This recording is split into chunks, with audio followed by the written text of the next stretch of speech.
रुचिरामध्ये आपले स्वागत आहे. तर आपण आज कैरीची चटपटीत अशी आगळ्या वेगळ्या प्रकारची चटणी बनवत आहोत. त्याच्यासाठी मी घेतलेल्या आहे ह्या 3 कैऱ्या आणि त्या कैऱ्या मी स्वच्छ पाण्याने धुवून घेतलेल्या आहे आणि त्या मी या चाळणीने किसून घेत आहे.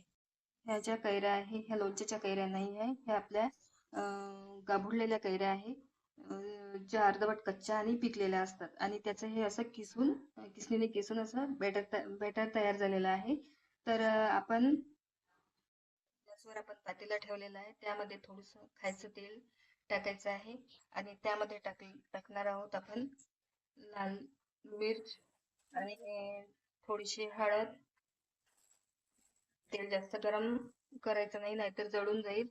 आणि थोडासा मी मोहरी आणि धनिया पावडरचा हा मसाला बारीक कुटून केलेला होता, तो आपल्याला टाकायचा आहे.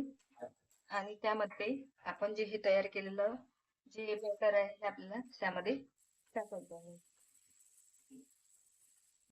त्यामध्ये आपल्याला टाकायची आहे थोडीशी साखर किंवा गूळ टाकला तरी चालेल आणि थोडंसं चवीप्रमाणे आपल्याला यामध्ये टाकायचं आहे मीठ. आपण साखर टाकल्यानंतर आपल्याला थोडा वेळ गॅसवर तिला चांगलं होऊ द्यायचं आहे. तर एकदम एकदम चटपटीत 5 मिनिटात अशी याची छानशी चटणी तयार होते आणि खायलाही अतिशय टेस्टी लागते.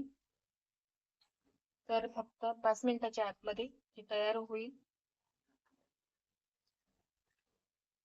अगदी 5 मिनिटाच्या आतमध्ये आपली ही चटणी तयार झालेली आहे आणि खाण्यासाठी अत्यंत चविष्ट आणि टेस्टी ही चटणी लागणार आहे. आपण लहान मुलांना टिफिन मध्ये सुद्धा ही देऊ शकतो.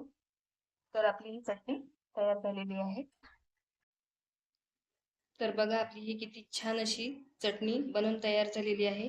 तुम्हाला जर माझा व्हिडिओ आवडला असेल तर व्हिडिओला लाईक, शेअर आणि सबस्क्राईब नक्की करा. धन्यवाद.